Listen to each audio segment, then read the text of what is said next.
আগামীতে জামাত থেকে যারা এমপি নির্বাচিত হবেন তারা সরকারি প্লট বিনা ট্যাক্সের গাড়ি না নেওয়ার ঘোষণা দিয়েছেন জামাত আমির ডক্টর শফিকুর রহমান। বুধবার সন্ধ্যায় সিলেটের একটি কনভেনশন হলে মহানগর জামাতের সুধী সমাবেশে প্রধান অতিথির বক্তব্যে তিনি একথা বলেন।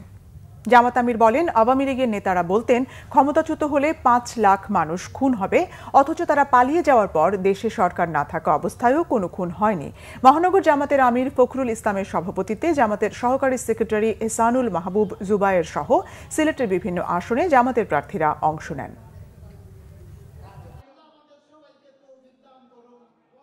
দেশ থেকে যারা চলে গেছেন তাদের একজন গুরুত্বপূর্ণ ব্যক্তি বারবার বলতেন, কোনো কারণে যদি আওয়ামী লীগের ক্ষমতার পতন হয়, পতনের 2 দিনের ভিতরে তাদের দলের 5 লক্ষ লোক নিহত হবেন, খুন হবেন।